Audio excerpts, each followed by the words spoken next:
Hello, this is Jørgen Rasmussen. This is a review of the 2019 UK Hypnosis Convention. It's going to be a bit lengthy. I'm going to cover my thoughts about the event, which overall was an amazing event. Congratulations to everyone involved. I'm going to cover my thoughts on the various presentations that I attended. There's going to be some good pats on the back, but there's also going to be some pretty critical reviews of certain ideas. None of it is meant as an attack on any individual.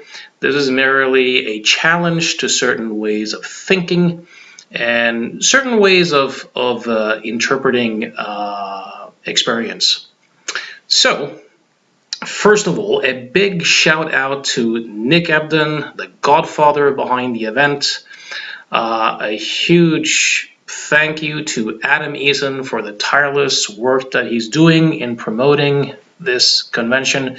Very well done, really good organized, solid quality presenters with very diverse backgrounds.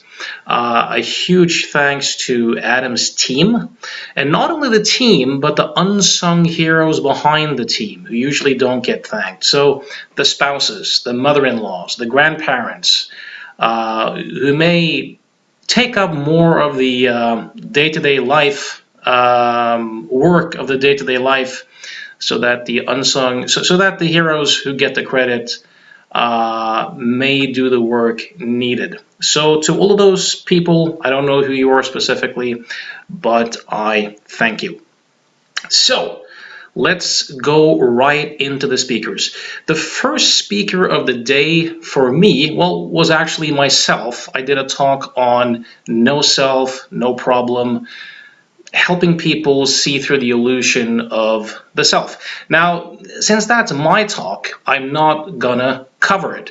I mention it since Freddy Jacquin was the first speaker that I listened to, and his topic was self-hypnosis. And he makes a very, very compelling point where he says that people always focus on the hypnosis part of self-hypnosis, but no one really looks at the alleged subject, the alleged I, the alleged self or experiencer behind it. What is the nature of that I? Now, since I had gotten quite heavily into that during my talk, Anthony said that he didn't really go into it as part of his talk, even though I wish he would. He's the only guy, in addition to myself, that I know of who's teaching, who is looking at the alleged subject or self behind the experience in his approach. I think his talk was a very interesting one.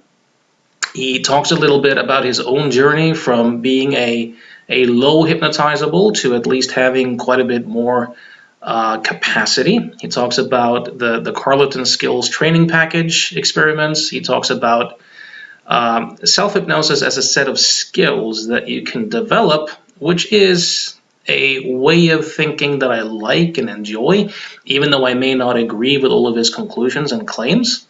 And we also did some pretty basic experiments, and I kind of felt that we were just getting started as the experiments were done. So I was piqued enough and interested enough that to want to do Anthony's self-hypnosis course. On the topic of Anthony, he also did what I think was a very, very good and heartfelt, genuine keynote speech that brought attention to a lot of things that I think are highly relevant. So good on you, Anthony, for stepping up to the plate and for doing that. Let's see, who was my next speaker of the day? Let me just take a quick look at my notes here. The next one was Ryan Sibbald Jenkins. Now, before the event, Ryan's talk, as well as Michael Heap's Hypnosis in Court, and the talk on the highly suggestible person were the ones I had kind of looked forward to the most. Now, Ryan has a background of having lived amongst an ancient tribe, the Hagahai people in Papua New Guinea. And I find it very interesting to listen to him because to get perspective on our own profession, on psychology, on hypnosis, what could be more interesting than hearing firsthand accounts from a person who has lived in a culture that's completely devoid of anything we take for granted in our own culture? You know, you need competing perspectives to have some basic understanding about your own perspectives. Not only your own perspective, but the cultural frameworks and deeper assumptions that what you call your own perspectives have a tendency to emerge from. So take that entire cultural context away, take away all the deeper assumptions that our lives and cultures are steeped in, and take a look at how these Hagahai folks, you know, their relationship to space, to time, to the self, to causation, to illness, disease, healing. A very interesting topic. Wish it was more time. Also wish that Ryan had shared more of the juicy stories that he shared in Skype conversations that him and I have had. But, you know, especially in this day where we have so much talk about, you know, to what extent does nature influence something and to what extent does nurture influence something. Very interesting to have a look at claims of what people may have experienced in terms of emotions and states from a culture that's so different from our own. So interesting experience. Moving on. Let's see here. Who was my next? Organization is not my strong suit.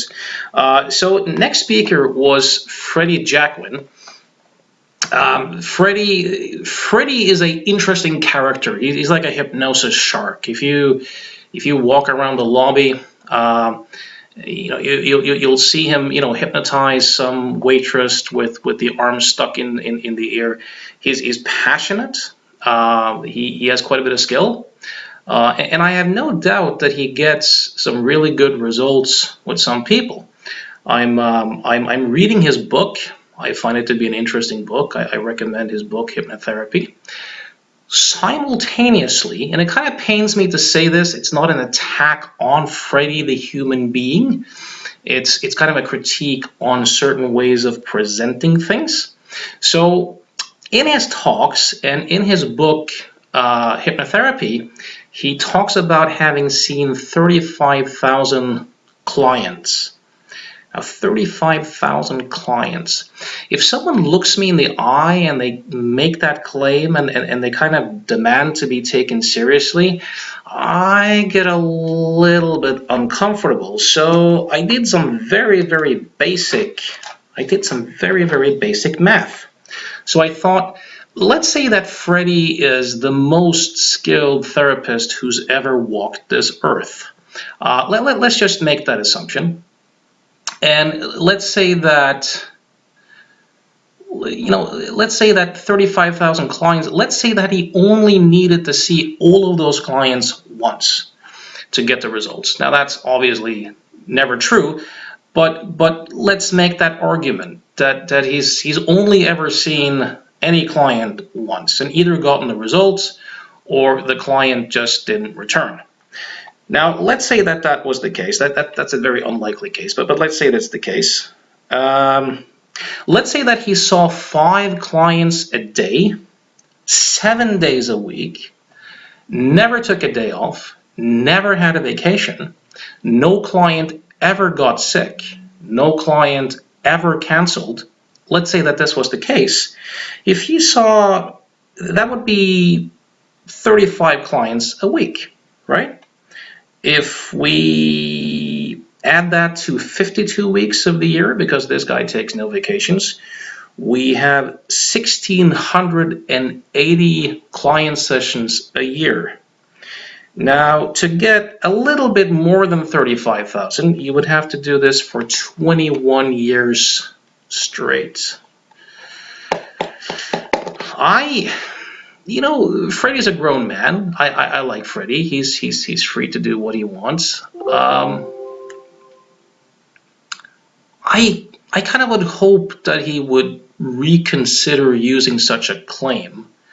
I think anyone who gets inspired by that and makes similar claims, well, to me at least, you would lose me as a client if you made such claims. Now, in terms of I was only part of his talk for the last 15 minutes or so, so I saw him use the arrow technique. I've heard him speak on several occasions in the past. Again, I have no doubt that Freddy has helped turn lives around and gotten some great results.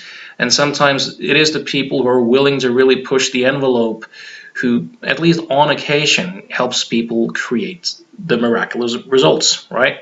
Here's what I get a problem. And I'm saying this stuff because I want people who go to that lecture to kind of reconsider a few things. So this is from page 40 in Freddy Jacquin's book, Hypnotherapy. So I'm quoting him accurately. I've used the arrow thousands of times, thought others to do the same, and the results have been outstanding, some say miraculous, for all who use it. Now, mark out those last words, all who use it. This can't be true. This just can't be true, right? Now, when Freddy does the arrow technique, he will command to people on stage that, you know, this pain will never affect you again. Doesn't matter what the client's condition, doesn't matter what type of claim it is, what type of pain it is. Here's the problem I have with that. Now, a lot of people may raise their hands on stage, and I'm sure that some people get the results, at least temporarily. But if you walk around the hallways, you will hear people also say, nothing really happened, but I didn't want to, I didn't want to create a fuss on stage. Freddy's so congruent that he's likely never really going to get much of that feedback because people are going to sense that he doesn't really want to hear it because he's so congruent.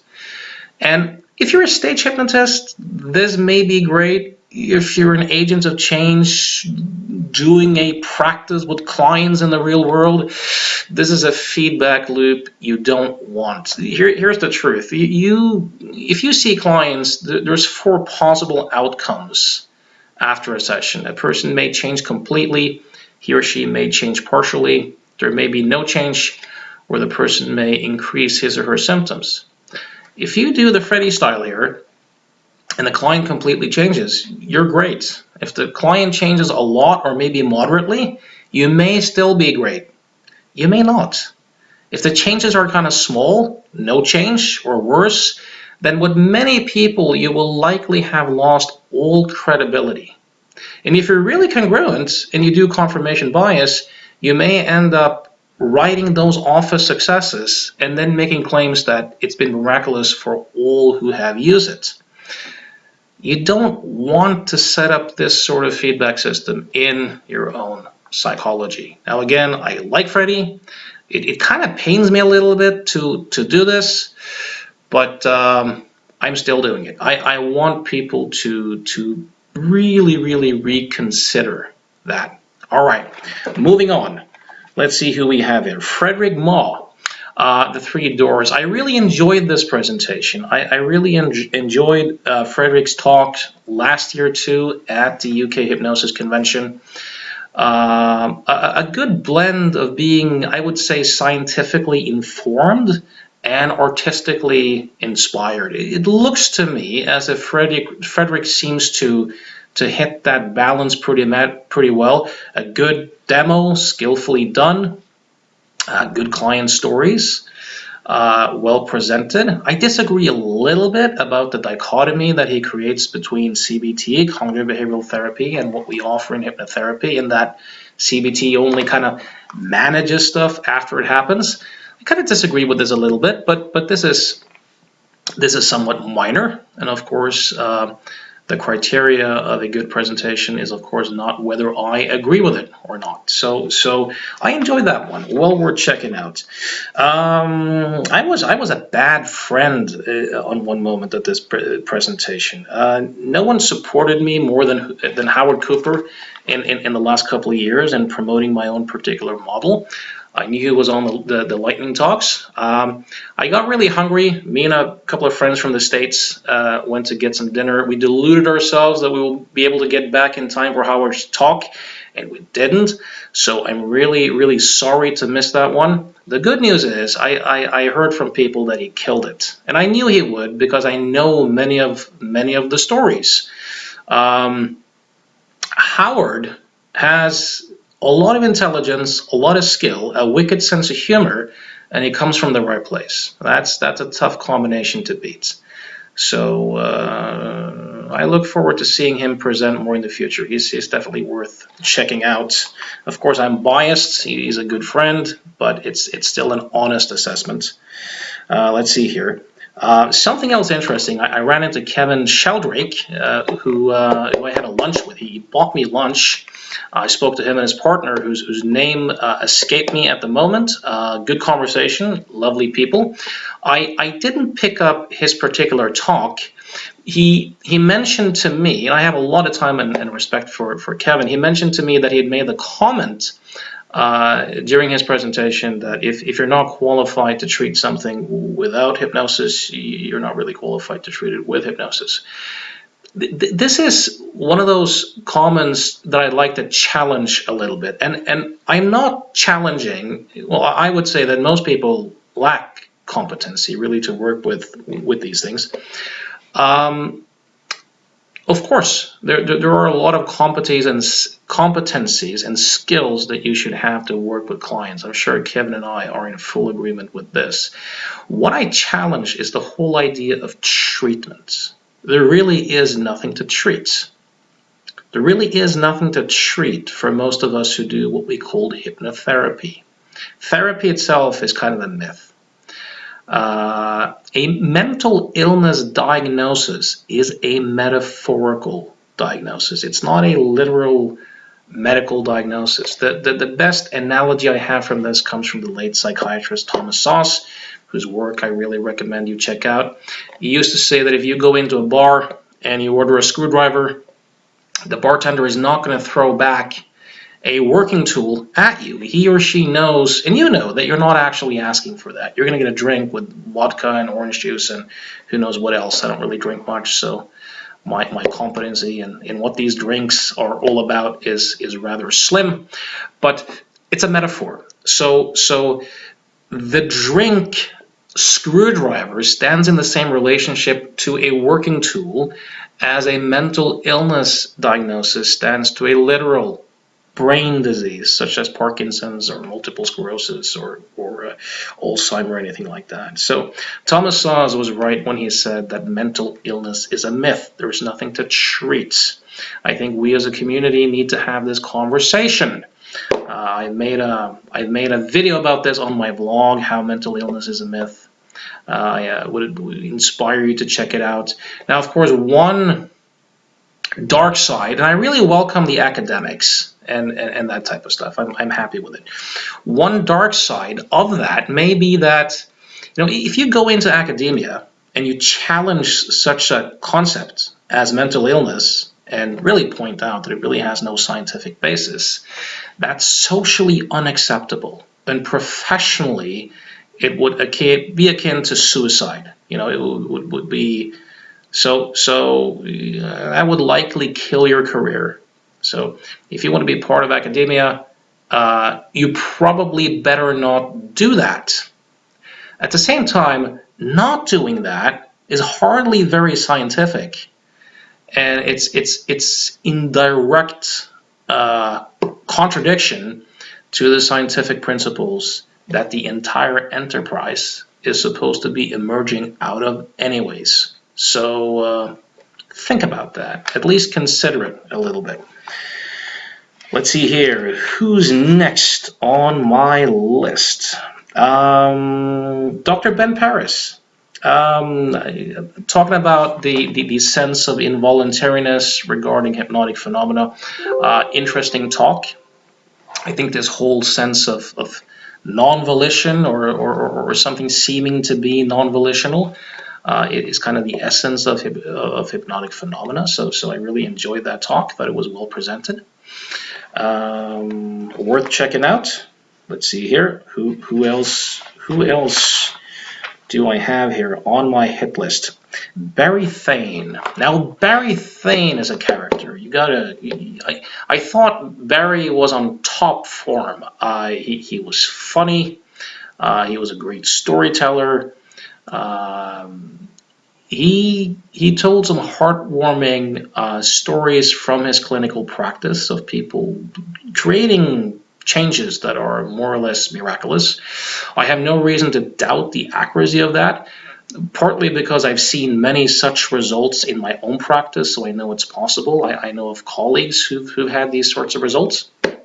So it's always really nice to hear these sorts of cases. Now, there's something I have to challenge. So I gave Barry top marks, by the way, even though I disagree profoundly with a lot of what he says. I think that if you kind of accept his assumptions, he did a good job presenting his case. So listening to Barry is a bit like if you would take a time travel back in time, and you took with you like a more modern hypnosis book that would say that, hypnosis is a do-with process, not a do-to process. It's not a state of sleep. You're not in control of anyone else. Barry essentially flips all these upside down and says, look, it is a form of mind control. I am doing it to you. I of course, strongly disagree with these claims. Now, he makes some interesting claims. He makes the claim that if you have someone who has a lot of hypnotic capacity, then the hypnosis part is essentially almost exclusively the part of the work. So he mentioned this client who had a spider phobia, who he just did hypnosis with, said spiders are cute, and brought him up. Now, this can happen. This can happen. But what he doesn't mention, and what the last speaker of today, Dr. Terhune, also made quite clear, is that high suggestibility or high hypnotic capacity is not really a good indicator of success in change work. Everyone who's been in this field for a long time have had plenty of clients that are highly hypnotizable, they act out suggestions, and then the changes may be very temporary or short-lived. So, while you may get away with doing those types of interventions from time to time, it's not really a reliable way of working. Now, Barry showed a clip on tape where, and this was after a conversation he had with people on a forum regarding hypnosis and the antics of Darren Brown, and he just made the flip comment that, a good hypnotist could do this stuff with a blindfold. So what we see on the video is a woman walking into Barry's office. Barry doesn't say anything. He points to the couch. She sits down. He takes her hands and puts them on her thigh, looks at them, puts a blindfold on himself. He has a camera rolling in the background, and he diverts his gaze down towards her hands. Doesn't say anything. After a while, she seems really surprised by all this. Her arms start moving involuntarily, and at the end, they clamp together like this, and she can't move it. Now, it is a very interesting demonstration. I wrote about this demonstration in my book, Provocative Suggestions, because I've debated a lot of these topics with Barry Thain online. Now, Barry's interpretation of this is that he's controlling her mind, that he's doing it to her. That is what this particular demonstration shows. Now, I don't think this is plausible. Can I say with 100% certainty that it can't be the case? No, I can't. In the same way that I can't say that some people don't receive answers from the dead or are genuinely psychic. What I can say is that there's nothing I've ever seen in hypnosis or witnessed that would support such a conclusion. And the conclusion that Barry kind of presents, I don't think it's a plausible one. I think there are other more plausible interpretations of how you could do this. The first one is not what I actually think happened, but you could, with a very good hypnotic subject, do hypnosis with them, offer suggestions that they would act that way the next time they came into your office, and then have them forget about it, right? And then kind of use sitting on the couch or something as a cue to enact the suggestion with an amnesia condition.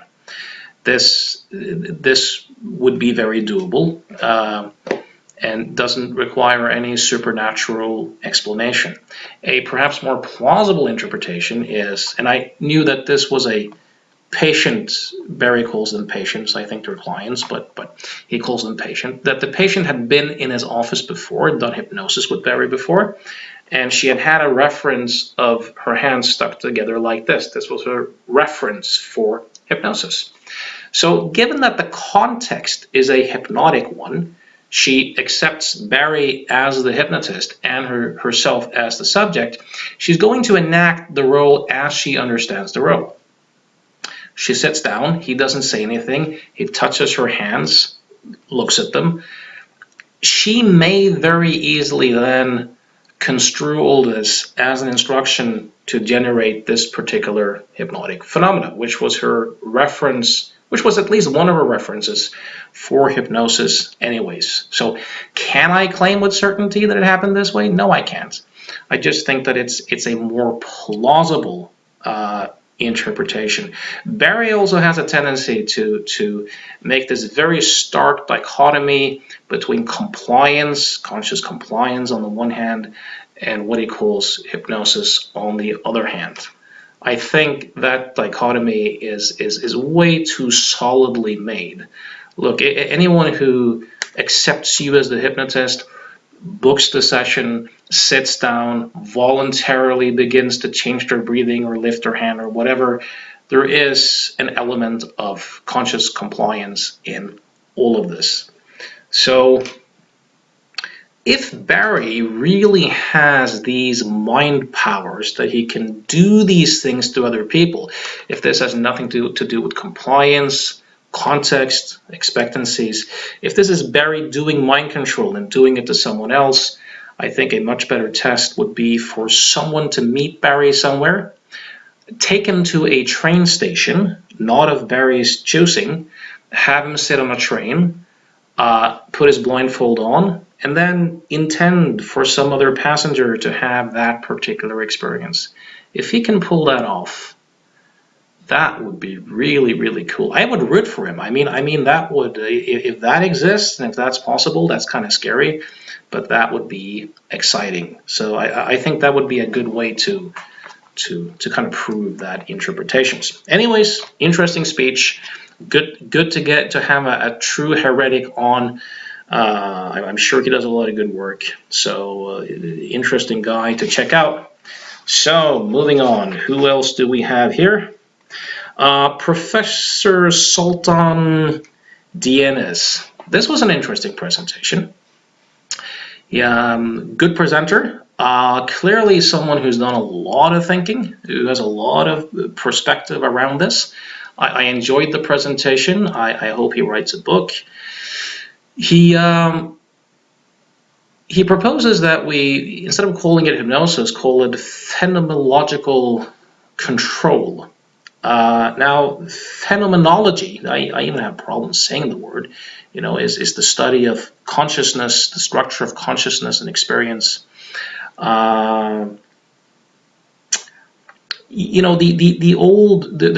a debate between the old hypnosis researchers, Nick Spanos, who used to have this socio-cognitive model, and Kenneth Bowers. And Kenneth Bowers, Spanos would make the claim that the hypnotic subject is kind of enacting in the role as he understands the role, kind of lifting the arm, imagining, and then interpreting the event as non-voluntary. Kenneth Bowers made the point, I think, in that debate that hypnosis can be goal-oriented, strategic, and simultaneously be experienced as non-volitional. And if I understand Sultan correctly, that's kind of the point that he's making too. Good theory. I think that the word control, though, is inaccurate. So hypnosis may be a very misleading term, but I think control also is very misleading, because control presupposes cause and effect, and at least when it comes to living systems or phenomenology, I don't think there's really any basis to claim cause and effect or control. I don't think there's much evidence for the idea of cause and effect to begin with. We may be more accurate to talk about emergence, that there's a bunch of interdependent factors that influence each other, and that something emerges out of that is kind of more than, that has qualities that is more than the parts themselves. You can't really talk about cause and effect in that sense. Of course, even from a materialist perspective, which of course most neuroscientists and people operate from, there really is no independent entity that could have control over anything. It's all interdependent, right? And everything that emerges out of that interdependent field, so to speak. Now, from the perspective of a more consciousness-only model, what if, and this is just something to consider, what if it's not the case that what you call events or perceptions or sensations appear in consciousness? What if it's consciousness itself taking the shape as seeing, hearing, thinking, perceiving? Just one event or one non-event. If consciousness is all there is, what is there to cause what? It kind of presupposes two different things. One thing to cause something else. I'm not sure that that's accurate. Still, very interesting talk, very interesting theory. Hope he comes back. Let's see here, Dr. Michael Heap. So this Hypnosis in Court. So this was the talk I had looked forward to the most. I think in the same way as with Ryan Sim by Jenkins talk, that to really get perspective on what you're doing, you need to kind of step back from your own culture, and you need to see the phenomena applied in a very different context. So I think the court system is the ideal place to study all these different psychological phenomena, whether hypnotic or not. Of course, the whole field of forensic psychology is a car crash on steroids. There's a very interesting book called Bad Psychology: How Forensic Psychology Left Science Behind, if you're interested to see why I may make such a claim. So I missed the first 10 minutes of Dr. Michael Heap's talk. I found it interesting. On the other hand, I was left a little bit lacking. Now, he made a very good point that you should, if you can explain things by regular psychological phenomena, you shouldn't necessarily implicate hypnosis. So he talked about a few cases that he had been involved with, all cases where people kind of by implication seem to be guilty. I would really, so there's so much that could have been covered here. So for example, the Thomas Quick case, the movie just came out in Scandinavia. A man who was convicted for 5 murders in Sweden, 3 in Norway, all based upon false confessions, later exonerated.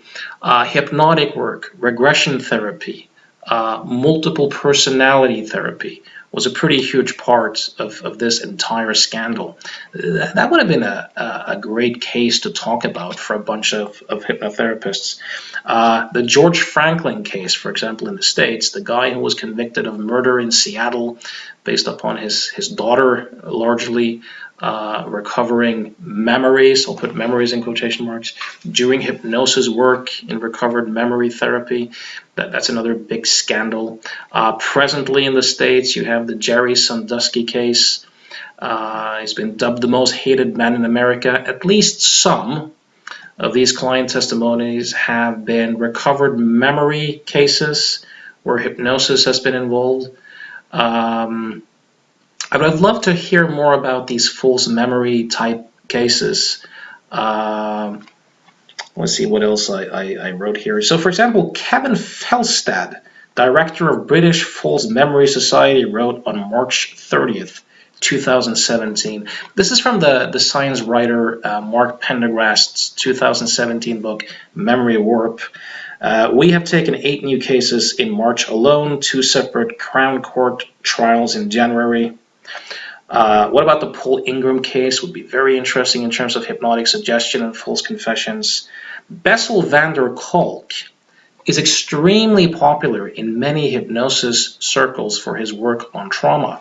He has been a witness in many court cases, and in all likelihood have contributed to sending innocent people to jail based upon very, very dubious claims about repressed memories. This is hyper relevant, especially given the popularity of that particular book.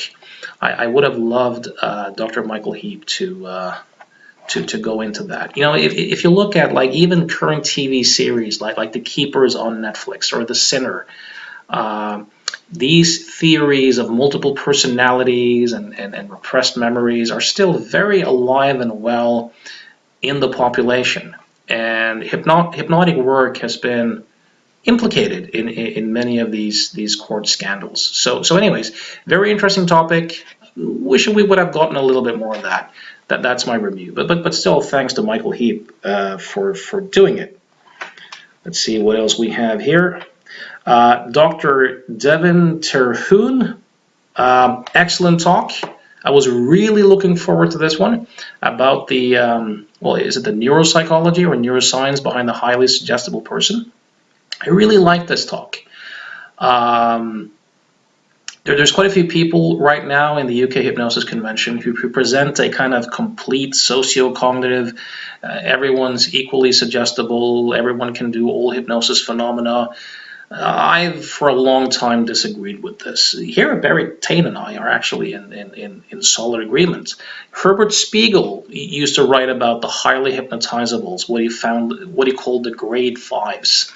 So it was very interesting to hear Terhune talk about some of the neuroscience findings in terms of the highly suggestible person, the relationship between high suggestibility and certain types of symptoms like pseudo-epilepsy, conversion disorder, more dissociative type symptoms. I know that a lot of the multiple personality folks have been very highly suggestible. So, and that's something that Herbert Spiegel has written quite a bit about in the past too. Of course, not all of Spiegel's theories hold up to scientific scrutiny, but the highly suggestible person poses some very interesting challenges for therapists. They're not necessarily a walk in the park, and I think this speaker made a very relevant speech regarding that. I wrote a lot about this in my first book, Provocative Hypnosis, the challenges that highly hypnotizable folks pose. And I think it's necessary because a lot of people have a tendency to kind of imply that high suggestibility or high hypnotic capacity is necessarily all positive, and it clearly isn't. So I hope he writes a book. Would be very interesting to hear more from him. I think the academics overall were a good addition to the event. Wish they would have engaged a little bit more with their audience instead of just reading the slides for the most part, but that's just my preference. I wish I'd seen Greg McCall. I heard a lot of good stuff about his presentation, so I'm definitely going to get him the next time. My 2 final speakers here, Sarah Wall, hypnotic weight control. So on the plus side here, if you look at the before and after pictures, she's done it. She's made a a stunning and remarkable physical transformation and probably psychological transformation as well, and kept it up. She talked about client cases. She talked about people in the hypnosis community often not having much success with these clients, and I think that's true. How progress may not be linear. The importance of kind of preparing for some backsliding and working around that, which I think are very valid points. On the downside, I didn't really get much of an idea of how she actually works and what the principles really are behind the way she works. So that would have made that particular presentation, in my eyes, better. Final one, the diva psychologist, the golden Greek, Felix Economakis. I only know one Greek, but you're still my favorite. He did a live change work session with a person with food phobia.